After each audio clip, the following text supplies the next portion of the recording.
Hi everyone. Hi May. Hi Yost. Hello everybody else.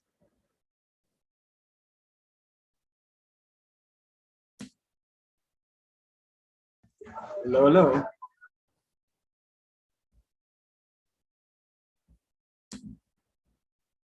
It would be great if everybody could write in the chat about a little bit about themselves, where they're from and what they do, so we can get to know each other a bit. And I will now open this webinar, and I would like to introduce our speaker today, Professor Esther Turnhout. I hope I pronounced your name correctly. And I'm very excited to see you all here. And yeah, welcome everybody. Good afternoon, good morning, good evening, wherever you are. And I will open the session now.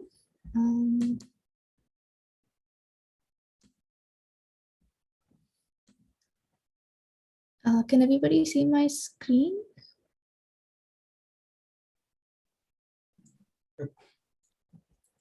Okay, yes. Hi everyone, welcome. Today we are going to talk about knowledge co-production for anticipatory governance. And our speaker for the day is Professor Dr. Esther Turnhout.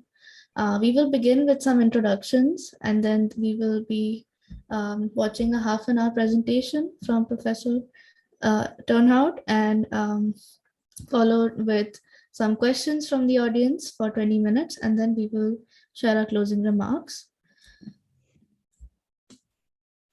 So a little bit about our speaker today. Professor Dr. Esther Turnhout is the Chair of Science, Technology and Society at the Section of Science, Technology and Policy Studies, STEPS, of the University of Twente in the Netherlands. She is an interdisciplinary social scientist with the expertise in science and technology studies, environmental studies, and political science. Her research and teaching focuses on the interaction between science and lay, indigenous and local knowledge systems, and on policy and governance for biodiversity and sustainability transformations. She has published numerous articles on biodiversity, science policy interfaces, and other topics in high impact journals, and she's also the first author of the book Environmental Expertise, Connecting Science, Policy, and Society with Cambridge University Press. She is editor-in-chief of the interdisciplinary, oh, that's always a hard word, Interdisciplinary Journal of Environmental Science and Policy. She plays several active roles in the Intergovernmental Panel on Biodiversity and Ecosystem Services, and was an author of the IPBES Global Assessment of Biodiversity and Ecosystem Services. Since January 2022, she is the Scientific Director of WTMC, the Dutch Graduate Research School for Science and Technology Studies. So with this introduction, I would like to welcome our speaker, and the floor is yours, Professor. Thank I will you. just spotlight your video for everyone. Thank you very much for the introduction. I hope people can now see my screen. Okay. Yes, we can see your screen. So thank you very much for the invitation and allowing me to speak to this community. What I want to talk about is knowledge production processes in relation to environmental governance, and why we are, the most common thread to my talk is probably why we are not doing more to make sure that the knowledge production that is organized and facilitated actually contributes to needed transformations towards sustainability and biodiversity conservation. I base this talk on my, for a large extent, on my ongoing participation in IPBES, and also on my recent collaborations with Marianne Laassen, who has done research on that very same question. So since for a very long time, actually, and I think I quoted the introduction of the concept of post-normal science in my abstract, but for a very long time there have been these calls that we need to change the science and that we need to change science policy society relations in order to create improved effectiveness of knowledge, but also improved legitimacy of knowledge in governance processes. So you might think that the question whether or not science should or should not engage with policy and society is no longer a relevant question, that boat has sailed. I don't know if this is actually the case, but I think we can talk about it. Definitely things have changed, but I think many scientists are still asking themselves the question whether or not it's a good idea for science to engage with policy and society, or whether a place in the traditional ivory tower, so to say, is a better place for scientific knowledge production. So there's lots of signs that this idea of engagement is increasingly is taking more seriously in all sorts of funding schemes, but also, and I put this as an example here, in the Global Future Earth program, where they say that central to achieving the vision of Future Earth is the idea of the co-design and the co-production of knowledge, the collaboration with societal partners. And again, just to highlight that these proposed changes in the production of knowledge are anything but new. And this is a book from 2010, if I remember correctly, where it's also where quite some strong claims are presented here about the problems of dominant modes of knowledge productions and the need to radically change those.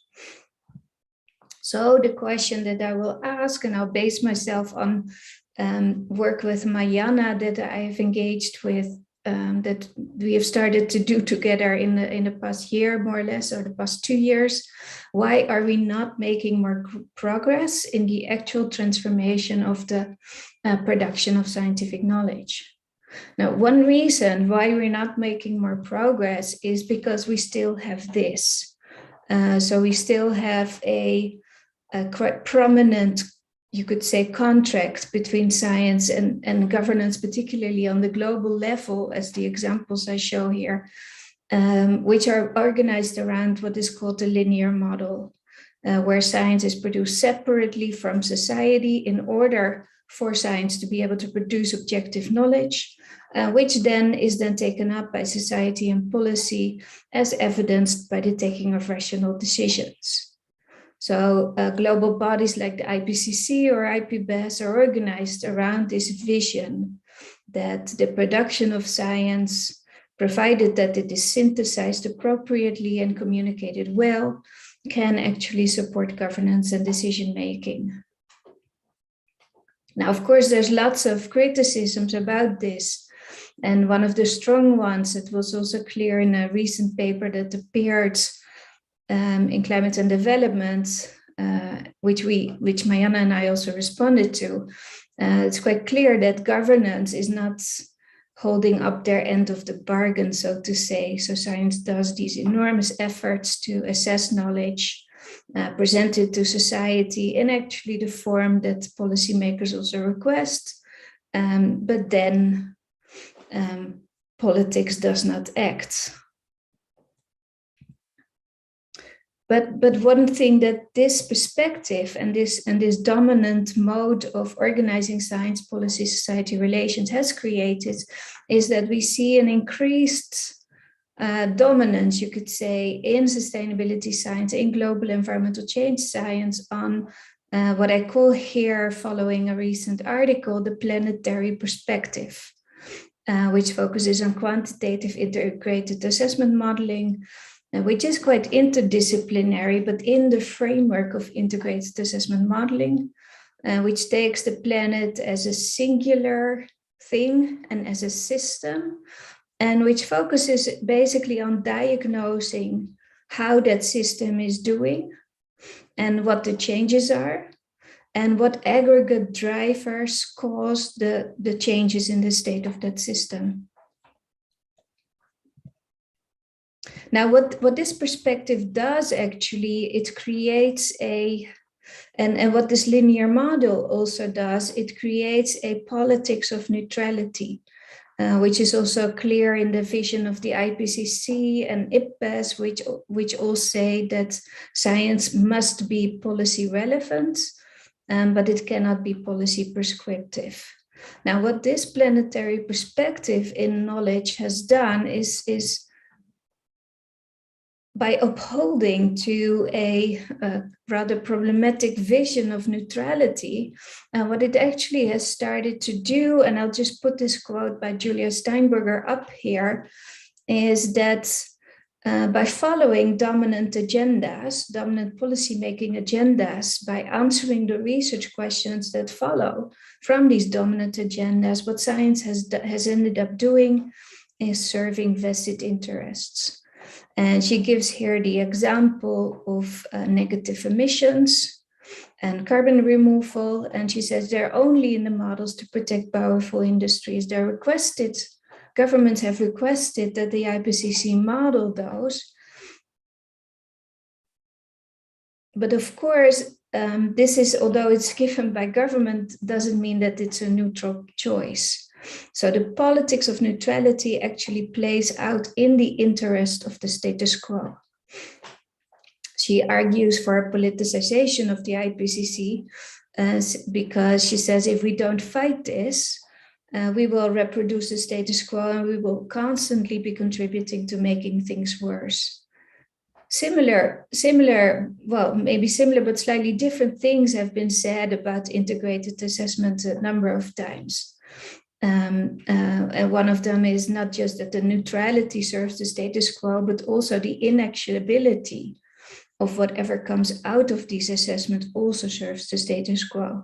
So these processes have been criticized as being accountants of destruction, for example, by only being able to show how bad things are going and calling for the importance of changing everything, but then contributing actually very little to actionable options that would actually support the transformative changes that are needed.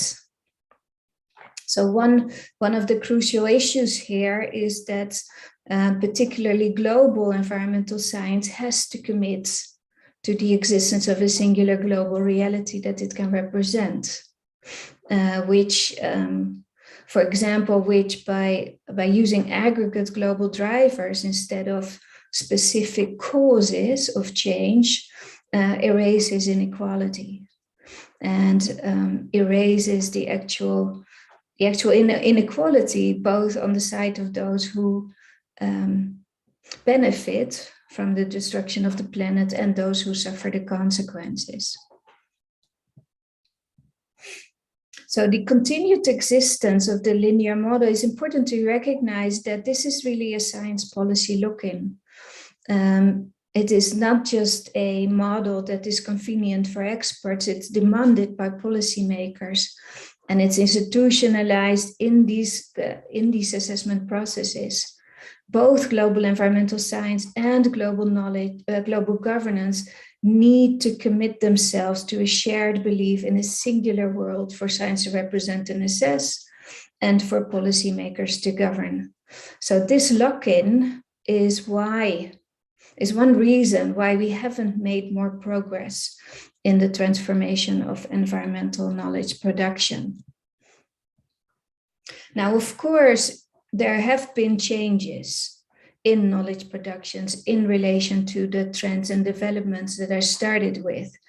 And one of these is the emergence of what is called knowledge co-production, which was also presented in the Future Earth quote that I presented. It's not like nothing has changed, but I would say two things about this, and I'll illustrate that further. The first thing I would say about this is that this is marginal. compared in global science funding estimates. These types of activities or social science activities in general that would include this receive around 1% of total funding. So this is marginal, even though it is emerging and gaining prominence. So what the knowledge production perspective adds to the mix is that it is based on participation and collaboration and the integration of diverse knowledge systems. What it tries to do is prevent some of the limitations of the planetary perspective by directly linking knowledge to action and by engaging stakeholders in the production of knowledge and the production of the joint solutions. So in many ways, it's a response to the limitations of the planetary perspective.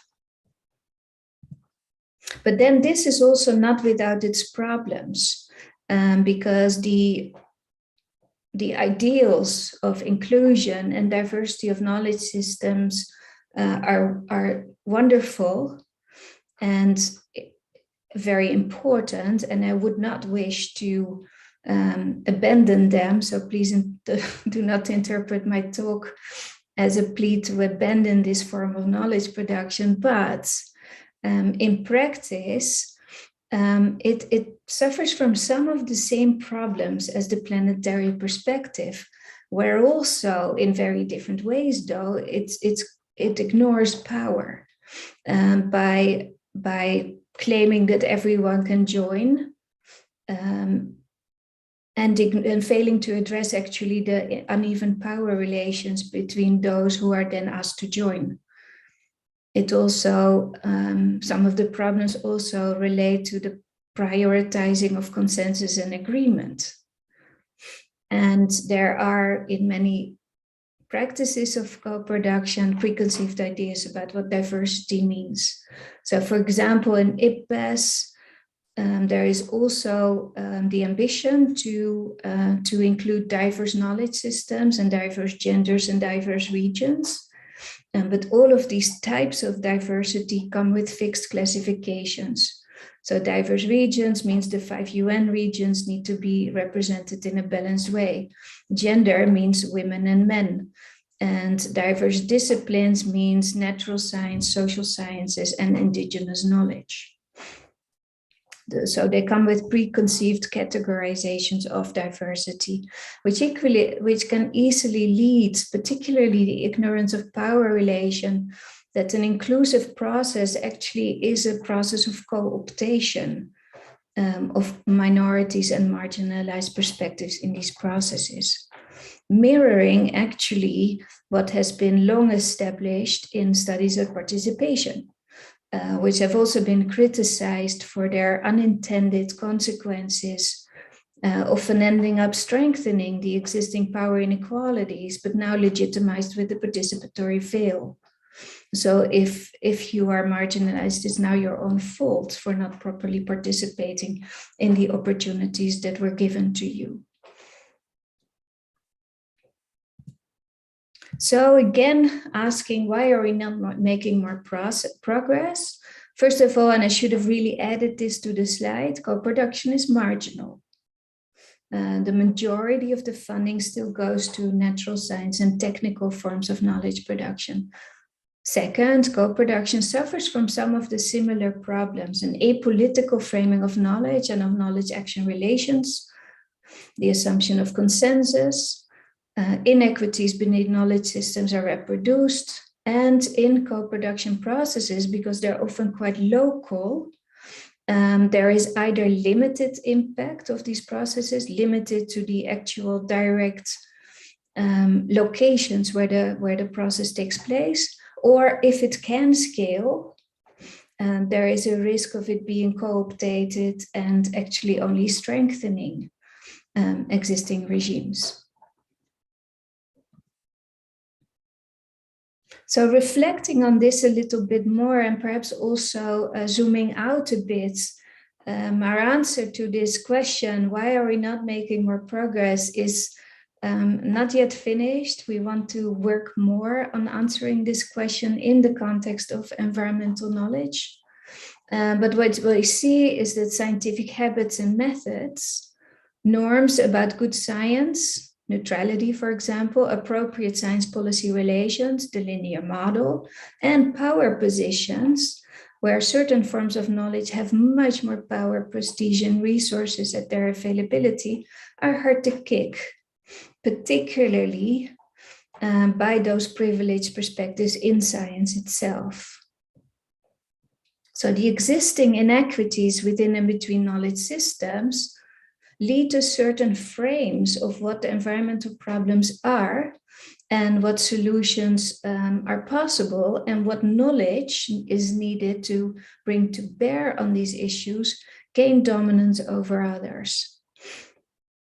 And as a result, science strengthens powerful actors and reproduces the status quo, ironically, even while or perhaps even by calling for transformative change, which is a very inactionable and perhaps untransformative thing to say. What we need to remember is that those science policy interactions that are often seen as effective are the ones where science and policymakers feel comfortable. And when do they feel comfortable? If there is a shared singular problem frame, which structures both knowledge production and knowledge use. And this is really an important part of this. So the reason why we are not making more progress is because we like effective processes. And we prefer effective processes, even if they come at the expense of legitimacy and diversity.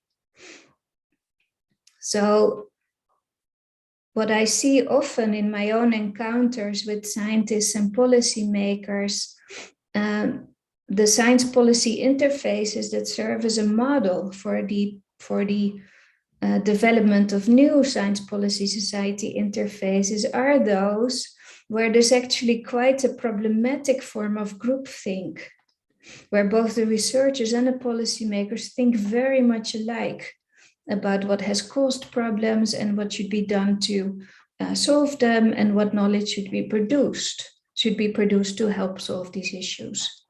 And that's really an important part to recognize. So in our recent article, which is a response to what we feel is quite a disturbing article, Baklavovich et al., who are quite prominent IPCC authors, we advocate for the disempowerment of dominant approaches. As a more transformative step, we need to not just think about how to elevate marginalized perspectives, we need to actually make dominant approaches take a step back. Of course, we need to promote collaborative and transdisciplinary research, but we also need to think more critically about science policy society relations to actually avoid the seduction of working in a singular frame where your knowledge is nice and effective. So I'd like to end this talk by giving two rather tentative proposals, and I'd love to discuss more about this, of course, but here our thinking is not yet fully done, because what does it actually mean to politicize knowledge productions and to politicize knowledge action or knowledge policy relationships? This is for us a key question, and I don't think we are fully done thinking about how to actually answer that question. Our two proposals to take a step further in that direction, first of all, is pluralism. And with pluralism, we understand that there's many different interpretations of what that term means, but we want to set this apart from diversity and inclusion. So for us, pluralism is not just diversity and inclusion, but it is also disagreement. So what we need to provide are spaces where multiple forms of difference, including incommensurable differences, can participate, where agonistic disagreement and contestation can take place, but where also you prevent an apolitical framing of diversity and inclusion in the sense of everything goes. So we need to also think about exclusion, and we need to think about the justification of exclusion.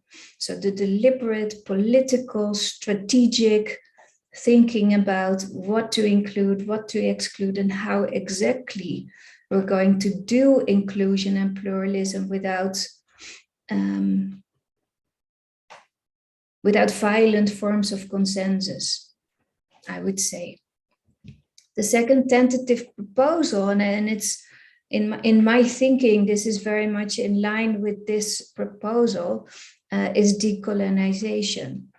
And I wanted to put this in brackets, but then these authors have also used the term, so I kind of left it there. I understand also that decolonization has lots of different meanings, and some actually refuse to accept decolonization in the context of knowledge production and science, feel that the decolonization of science might be an interesting development and perhaps important even, but we shouldn't call it decolonization. I want to respect those opinions, but I kept it here because these authors that I quote here also use it. And I think decolonization of science and knowledge production is really a question of, again, how to disempower dominant Western forms of technical natural science production, and to actually be epistemically disobedient. And I really like this term. And I'd like to ask the question of how knowledge production can be pluralist. And I think one of the answers is that we need to be epistemically disobedient. I think but this is perhaps a personal reflection, as a critical social scientist who has become really very used to operating in interdisciplinary settings. I've learned skills on how to be appreciated and useful in these interdisciplinary settings, and I've developed these skills. But reflecting on this, I've done this, of course, by being extremely obedient towards the dominant ways in which interdisciplinarity, for example, gets framed in these collaborations. And I'm telling myself a lot that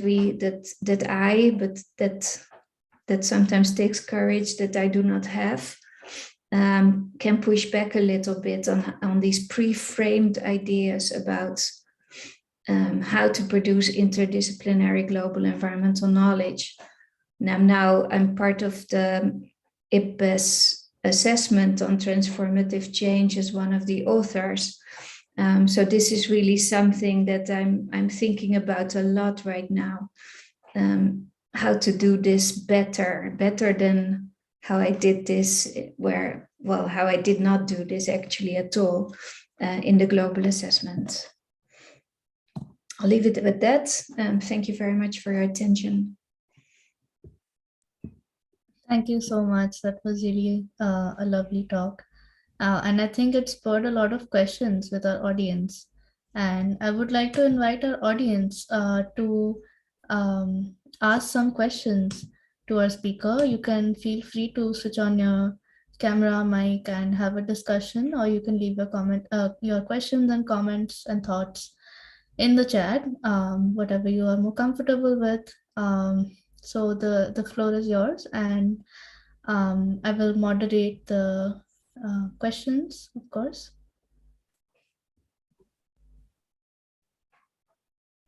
Oh, yes. I think Navam has, I hope I say your name correctly. You have a question?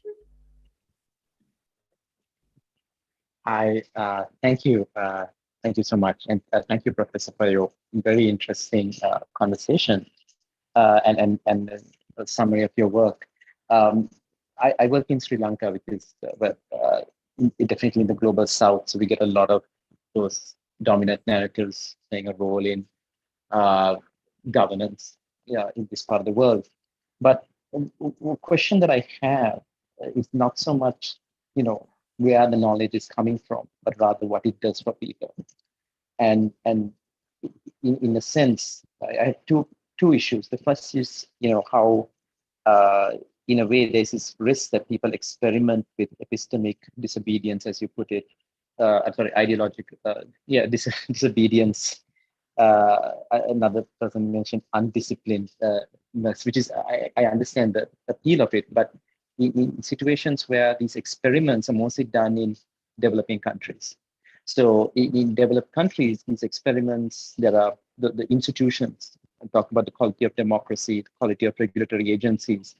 They might be slow, they might lock in a lot of mainstream thinking, but there's a real risk that much of this experimentation and radical ideas, which are important for science to evolve, are disproportionately sort of experimented in developing countries where you don't get institutions to kind of slow things down and take a look at it. I can tell you that's the case in Sri Lanka's experiment with organic fertilizers, which went really wrong. And in a sense, one of the reasons it went as far as it did is because of the weakness in the state. The second question I have is regarding the work in developing countries, or in many countries for that matter, and that's the way neutrality and inclusion, when they're taken as good things in and of themselves, inadvertently reproduce very oppressive, objectively maybe oppressive systems, whether that's a caste system or whether that's a traditional system that is designed to disempower, or a sort of a traditional system that prioritizes certain types of knowledge that have no basis in reality. And again, I can give you the example of the so-called soothsayers and their influence in public policy in Sri Lanka. So two questions. One is, the propensity to experiment these ideas in developing countries. And second one, how neutrality and inclusion can reproduce or can maintain very, very bad ways of generating knowledge. So obviously there are caveats to that, and you mentioned that in your presentation. I just would really like to have your thoughts on how you would, the kind of caveats you had in mind. Thanks. Yeah, sure. So to answer your second question, that's the easier one, I think, because that was exactly my point. So apolitical understandings of neutrality and inclusion reproduce the status quo. And the way to escape that is by experimenting with pluralism and epistemic disobedient practices. I would, from my limited experience and my and most of my experience is in these global processes, so I'm almost always within versions of privileged actors. So that is just a caveat. I have no experience with that. I would say that in order to break through the way in which inclusion and diversity and neutrality reproduces status quo, the breakthrough is inevitably pluralist and epistemically disobedient experimentation. I think that would hold true for diverse contexts. Now, of course, what I start to reflect on a lot is that sometimes the reproduction of dominant ways of knowing and dominant knowledge systems can be a force of good. So you could say that the dominant ways in which the IPCC has produced knowledge is not very inclusive of social science and indigenous knowledge, but what it has done is create quite powerful arguments about the state of the climate, which are, true. Nobody's disputing that necessarily. And that has done good things. It has created global conventions. All of this can be disputed, of course, but I think that's the question to ask. You need to start these experimentations if you are unhappy with the system that it is currently reproducing. So there's a normative assessment here where I would think that it's difficult, for me at least, to reflect on how this is different between different types of countries and their development status. I can really understand that sometimes reproducing certain systems of knowledge is a good idea. I can also see that sometimes it's not a good idea and it's not fit for purpose anymore. And I would definitely say this about global assessment bodies. If they do not change, they lose their legitimacy and effectiveness, or what's left of it. Thank you for that response and for that question. It's lovely to see so many faces from the Global South in this webinar. And I actually had a question of my own regarding epistemic disobedience. And it is that epistemic disobedience, I think, also is usually just practiced by people who it serves. So rather people who have been, so what I mean is people who have been marginalized or have some kind of personal connection to not being in the status quo would probably be more likely to practice epistemic disobedience as opposed to someone who benefits greatly from the status quo.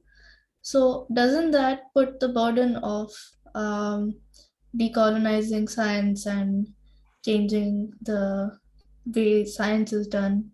It puts a burden on the people who are already marginalized. And how can we maybe get through to people who belong to the status quo and then ask them to practice epistemic disobedience? Yeah, so I try to use my quite privileged position to do that. But I must say it's not working.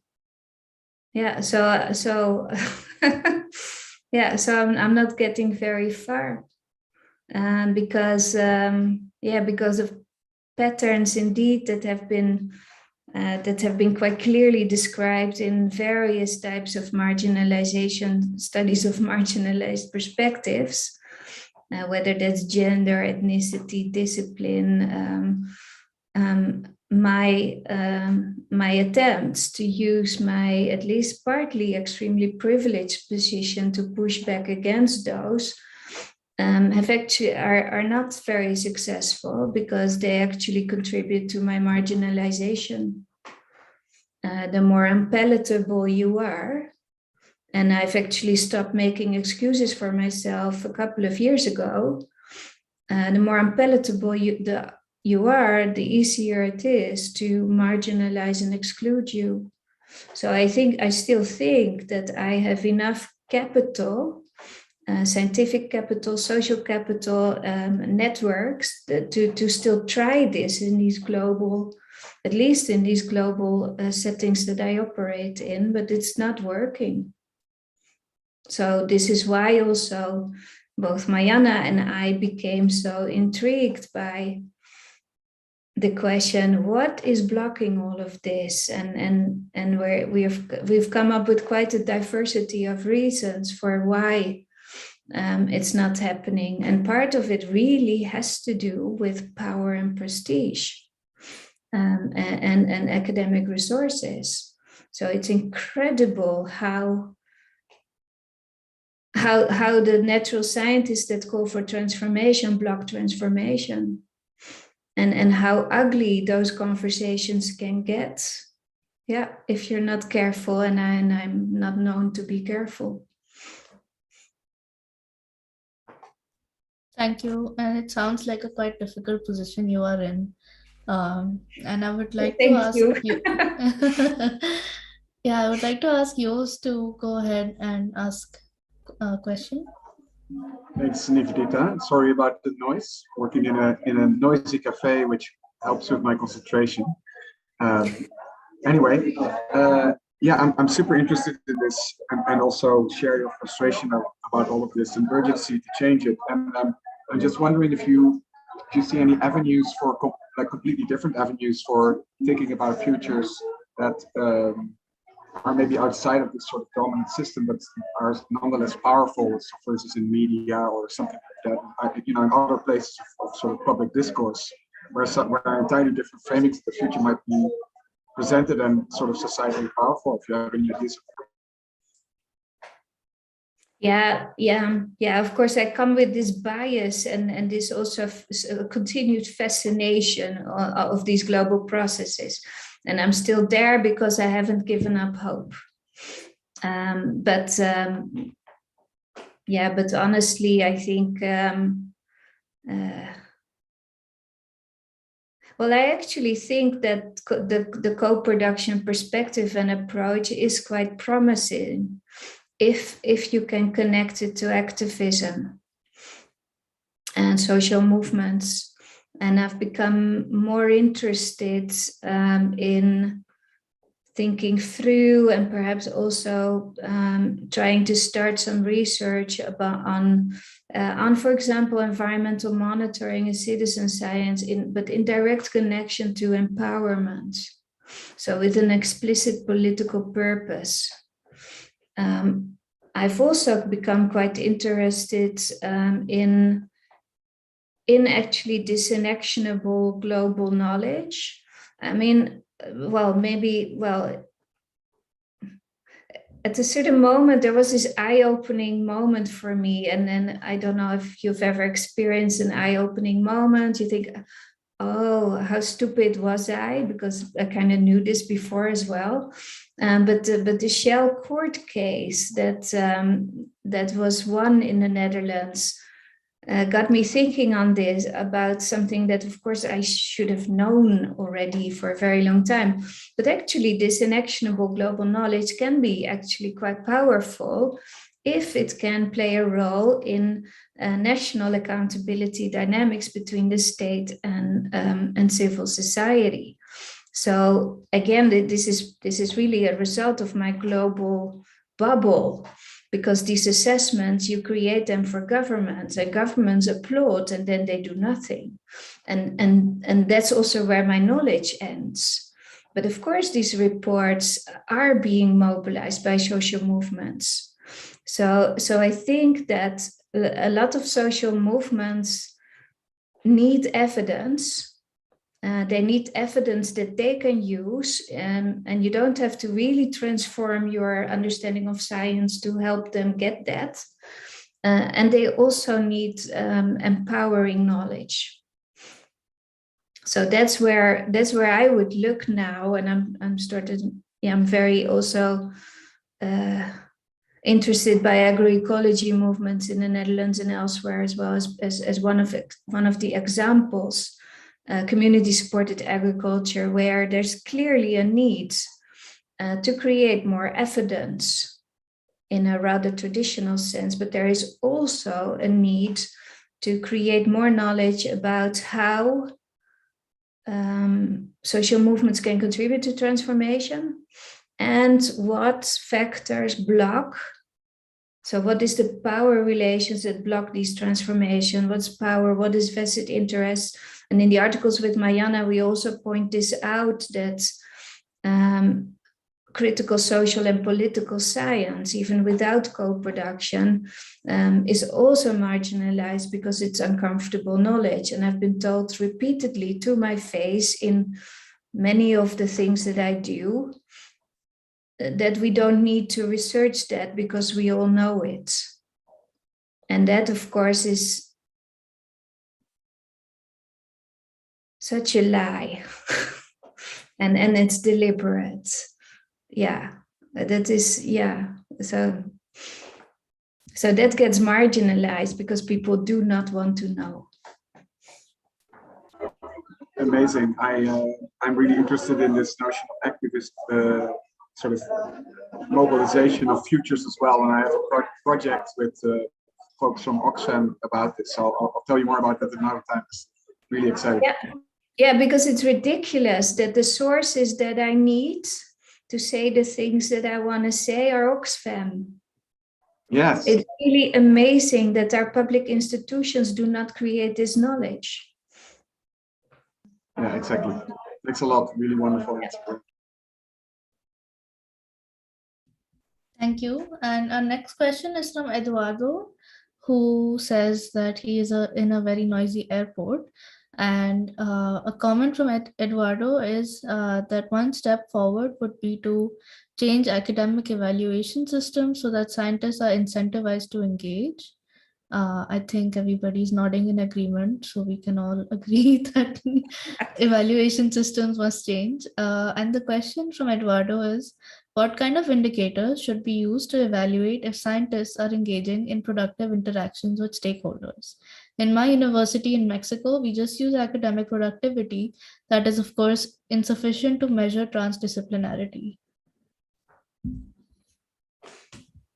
Yeah, I think that's a really important question, and I can't really answer that with authority myself, but I can point to, at least in the Netherlands, all universities are experimenting with different forms of evaluation, where you as a scientist or you as a like a department can pick your own indicators. So what do you think you are good at? And how do you want to be evaluated? So that's one part of the answer, to not, again, create top-down indicators for engagement, but to actually make the evaluation a bit more bottom-up so that the results are also directly relevant for those who are being evaluated. I quite like that development, but one indicator that I would propose is funding, because at least in the Netherlands, research funding is almost 100% competitive, and this means that this actually prevents stakeholder engagement, because for stakeholder engagement, you need first flow of funding that allow you to build lasting relations and multiple projects with similar stakeholders. So you can't just get 4 years of funding, then start talking to your stakeholders and then leave again after 4 years. So that would definitely be one of the indicators that I would propose. Is there a sustainability of funding available for stakeholder engagement? Outside of the competitive research funding stream. I would also say that this might be true for different in different universities, but Dutch universities have 3 tasks. So it's not just research and education, there is a public task. I would advocate that funding is tied directly to that public task.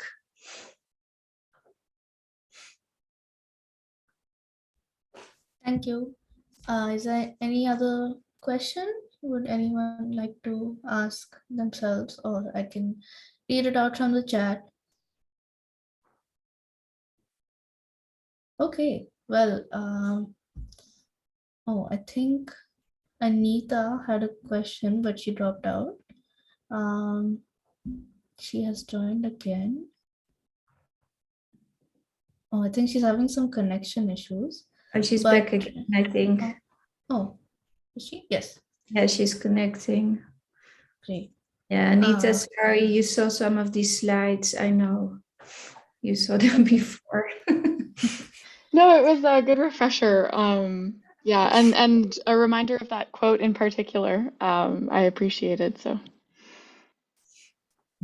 Yeah, I think some of the quotes are really excellent in the presentation that you gave, and I think you gave us a lot to think about today. I think Joost would like to even share the recording of this webinar with his students at his course, Global Integration Project, which is about transformation pathways. Yeah, they advocate for not transitions, but transformations. So it would be great to radicalize the students. yeah, and just to close, It's a really interesting discussion, right? About all these change terms and how different synonyms for change are assuming quite different meanings right now. Yep, for sure. And just before we close, I would like to share my screen once again.